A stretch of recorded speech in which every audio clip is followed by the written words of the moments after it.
Okay, here's one that I cannot believe that I waited this long to talk about because I saw this opening day.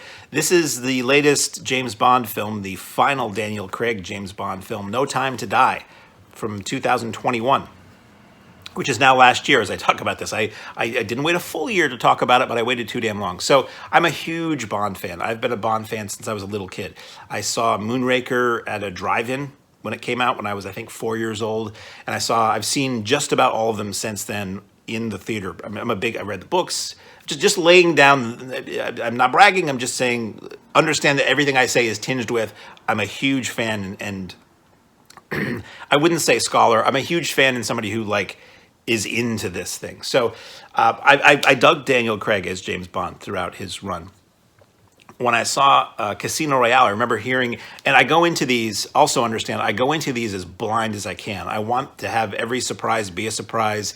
I want the story to work on me without any preconceived notions or without anything being given away in trailers or articles or anything like that. So after the first teaser for No Time to Die hit, I literally I was like humming and doing, I looked like I had a condition. I was humming and putting my head down and averting my eyes every time the trailer played. And after a while, it was in front of every movie. When Craig started, I was a little surprised that it's a word I loathe, but that's what they call it. I was surprised it was a reboot. It had never been done before. The Bond films have always been not necessarily linear too much, but the idea was that he's timeless and every movie is another mission. And everything that you've seen before, he's already experienced. Maybe they would reference it, maybe they wouldn't. With Craig, they did what they call a reboot, which was with his version of Casino Royale, you were seeing him as a new agent on his first mission. Now, I remember hearing that before I saw the movie. And Casino Royale, this is not a review of Casino Royale. Casino Royale opens in black and white, and he's beating the crap out of a guy in a bathroom. And I remember thinking, ooh, they set this in the 60s. Cool, or maybe even the 50s. And then the movie starts, and you see that it's modern day. And I'm like, what's going on here? And further confused by the fact that they took Judi Dench from the Brosnan films and put her as M in the Craig films, which made me think, but this is not the same war. But I rolled with it. Really liked Casino Royale. Hated Quantum of Solace because it was shot in that bogus, unwatchable, shaky cam Paul Greengrass crap. And thought Skyfall was great. Skyfall was like a real movie, which is what I've always said about that movie. It's not that the other Bond films weren't real movies. 24 frames a second through a projector. It's a movie. But Skyfall was it had a lot more weight to it. It was like a real movie beyond just being a Bond spy action travelogue film. Then came Spectre, which I liked. A lot of people hated Spectre. And I always said, well, when you compare it to Skyfall, almost anything is going to be a step down. Spectre, I felt, had the vibe of just like a fun, light Roger Moore film. It was zippy and it moved along. And it introduced Blofeld to us, who had been a major villain in the previous Bond films, or at least in the Connery films. He was in the Connery films. He's in the Lazenby film. And he is an anonymous, villainous, bald, wheelchair-bound character who strokes a cat at the beginning of For Your Eyes Only. So technically, he's in a Moore film, too. And then they put it to bed. They didn't do it anymore after that, because I think it was an idea, a kind of a character who seemed kind of cheesy as you were moving into the Dalton and the Brosnan films. So now we have No Time to Die. Told you all that to tell you this. So I go in blind, and it starts off. Let me also say, I haven't really rewatched the Craig films like I did the films of decades earlier. When I was a kid, I would just watch them all the time. The Craigs I really haven't looked at again. It is my understanding that it is incredibly helpful. Here's my advice to you that nobody told me. Before you go see or watch No Time to Die, watch Spectre at least. Honestly, if you've not seen all of the Daniel Craig films in order, you kind of have to. They did something the Bond films have never done before. The Bond films were never that linear. You would have recurring characters. You would have a bad guy or two maybe show up more than once. You had Jaws show up in a couple of the Moore films. And you had, as I said, Blofeld, a bunch of the films. And you had the characters who were always there. But it wasn't like... Well, think about TV shows. When you watched, let's say, Starsky and Hutch, if you did, each episode was its own thing. Story started at the beginning of the episode, ended at the end. Maybe they'd do a two-parter. Now, a lot of shows let's say like True Detective. They're one arc. They're one long story that is divided up into chapters that you watch an hour or so at a time. I say True Detective because the director of the first season, at least, of True Detective directed this film. The Daniel Craig Bond films are like modern TV in that it is one long story. Now, I don't know that they really started out thinking they were going to do it that way, but they've turned it into that, where it's almost like a Saw film. You know, when Blofeld shows up at some point, I believe in Spectre, and he's like, I've always been there. And they flash back to all these other things that happened in the other movies, which to me is the writers going, well, that might fit, and that might fit. And I think they came to that late in the game. But No Time to Die, I didn't get a lot of things because I didn't remember well Spectre. So No Time to Die opens, there's a pre-title sequence that's really well done and very disturbing. It sets sort of the backstory for a character you find out about later. And it's Bond, and with what seems to be the love of his life, a woman I have no memory of, and they're doing some things, and then trouble arises, and he's deeply, deeply hurt by something that happens. And I'm like, who is this woman again? Why does he care so much about her? It looks like they just met. Well, apparently she was in the previous film, and I didn't remember. So there's that. It's a really well-made movie. Let me say the good up front. No Time to Die is very well made. It has the travelogue aspects that I always love about a Bond film. Part of the Bond films in their heyday was that they gave, in addition to amazing action and elegance and quirky characters and all of that, and good music, was that they took people to a place they normally wouldn't be able to go to. Pre-internet, Priceline.com, whatever, they let you see other parts of the world that were exotic and photogenic and really cool, and they wove that into the story or the action sequences. No Time to Die does that, and I appreciated that a lot. I saw that on the big screen. It was gorgeous. Billie Eilish, who I'm a little out of touch with the modern music. It's a name I know. Very popular young lady. And she does the theme song, and I remember just thinking, that is the least memorable Bond theme. I couldn't tell you now how it went. And in the past, the Bond themes were often hit songs. They were really catchy, and you have the top songwriters and often not always cutting-edge top talent. I always figure that's a little bit of a mistake when you're hiring somebody who, you know, has had a couple of hits the year you're making the movie. But it worked out well for Duran Duran. They had hits before that, but you know what I'm saying. And so, yeah, the Billie Eilish theme is, I couldn't tell you how it went. I just thought it was boring.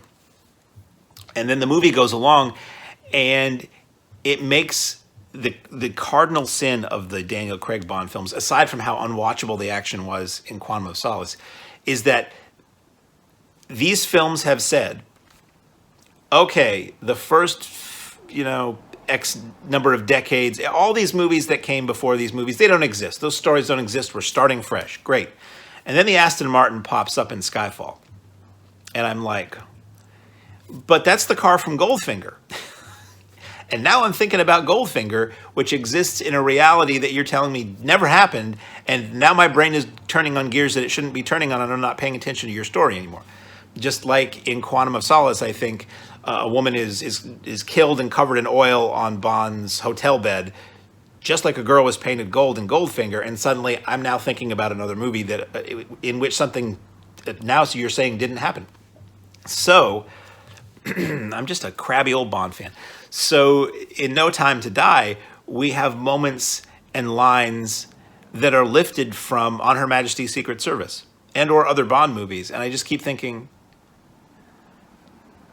you can't have it both ways. You can't say these things don't exist, but we're going to take all the good parts and put them in our movies, because if you're a fan, and if you're not, it doesn't matter, but if you're a fan of the movies like a lot of us are, you're grabbed by the back of the neck and yanked out of the story you're being told, and you're thinking about another story, which odds are you probably like better.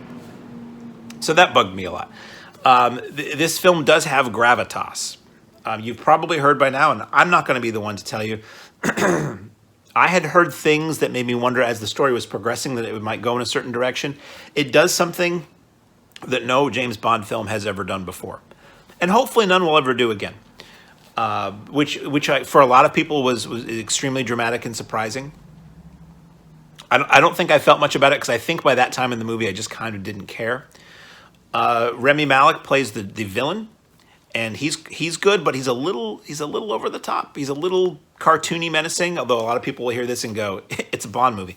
Still, he was good. Excuse me. I get emotional when I talk about the Bond films. There are aspects of this film that were taken, and I got no beef with this, that were taken from the novel of You Only Live Twice. And the thing with the Bond books versus the Bond movies is that they didn't often adhere to the plot of the book that they took their titles from. Biggest example is, well, one, License to Kill with Timothy Dalton takes a lot of elements and lines and sequences from the Live and Let Die book that were not used in the Live and Let Die movie. Movies used to do that all the time. And the Spy Who Loved Me movie has zero to do with the Spy Who Loved Me book. The Spy Who Loved Me book was written as though it was a manuscript given to Ian Fleming by a young woman who was in a cheap motel somewhere, and gangsters were trying to burn down the motel or kill her or whatever, and Bond busts in and defends her and saves the day. It was a very, very different novel for Ian Fleming as a Bond adventure in general, and which is probably why they didn't bother to make it into a movie. But many aspects of the original You Only Live Twice novel were never used in that movie, so they used it in No Time to Die, which to me is cool. It's like, oh, cool, I am seeing a visual representation of something in the book that was never in a movie before. I get no beef with that. Sorry. The bile's rising. It was disappointing to me, No Time to Die. No, again, this is a movie that just about everybody I know, including big Bond fans, loved. I don't think I know almost anybody who didn't like this movie, but a bunch of us went to see it at the Alamo Drafthouse, and we walked out, and everybody else was smiling, and I was just gritting my teeth. I was like, I hated that. Down to the final insult for me, which was lifting the end theme from On Her Majesty's Secret Service, or the main song, the Louis Armstrong, We Have All the Time in the World. That's the end theme of No Time to Die. And I was like, really? You couldn't find anybody to write a song for the end of this movie? You had to lift one from another movie that once again has me thinking about a different film that this movie leans on pretty heavily for its plot. So yeah, huge Bond fan, excited for the next one, as I was for every Daniel Craig movie, because much like horror movies, I don't love every horror movie I watch, but I love the trappings of a horror movie, of the trappings of the Bond films. So I really hope the production team behind these films, which is now apparently owned by the mother company, used to be United Artists, and then MGM, and then I think Sony owned the Bond films, the Bond franchise, the rights, and now it's Amazon. So who knows? But hopefully it is still in good hands. It's been pretty much a family-owned, family business for the longest time with the Broccolis, and Albert R. Broccoli, Harry Saltzman originally, and then Barbara Broccoli and Michael G. Wilson after that, maintaining the Bond tradition. I really hope it goes in a good direction. My fear is always that it's going to go, they cast younger, hotter, or they cast somebody who's really well known, which I think is a huge mistake. Although arguably Roger Moore was pretty well known when he was cast, and Brosnan was pretty well known, so maybe it'll work. I don't know, but I always just feel like they're going to blow it. All the names I see thrown at it just are like, I don't know. And if you look at the history of the Bond films, if you look at the extras, for me, I've got the Blu-ray set, but I haven't watched them. I had those amazing DVDs that came out in the 90s, early 2000s, and the number of times they almost totally ruined the series by casting the wrong person.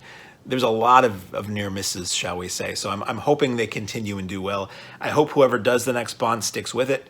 I liked Craig. I wished he would have I wish circumstance would have allowed him to make more movies in the time that he was Bond, because technically he was Bond for quite a while, but I feel like he made far less than a lot of, than Moore and Connery. I grew up with Roger Moore, so, and again, in theory, I guess technically he wasn't Bond as long as I thought, but it seemed like he was cranking the movies out. So I hope whoever does it next doesn't grow tired of the role, which often happens.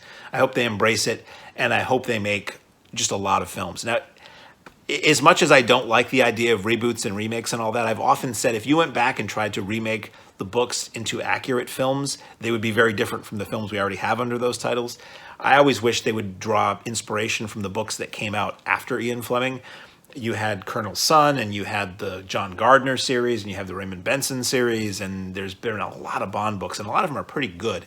And it would be great if it wasn't just a rehash of the films we've already seen, or yet another remake of You Only Live Twice. So, I've rambled long enough about this. I am in the vast minority here. I did not like No Time to Die. I love Bond. I didn't like this movie. I do want to rewatch these films. I'm going to grit my teeth and try to rewatch Quantum of Solace if you could see it.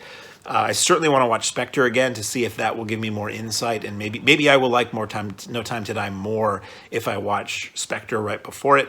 I was just a sad little Bond fan in the theater. That's only ever happened a couple of times. The Quantum of Solace, I walked out saying, I don't think I ever need to see this again. And when I saw Die Another Day, really has not gained in my memory after it had come out. I remember being disappointed in that one because it was trying to follow the trends rather than set them, which I always feel is a mistake in those movies. But I'm hoping that maybe No Time to Die in a second view will work better for me. I did kind of want to see it in the theater again, but I didn't get the chance. So anyway, I've been talking a long time, for which I apologize. I hope you like No Time to Die. If you did, leave a comment. I'm sure everybody has. I just didn't care for it. No Time to Die.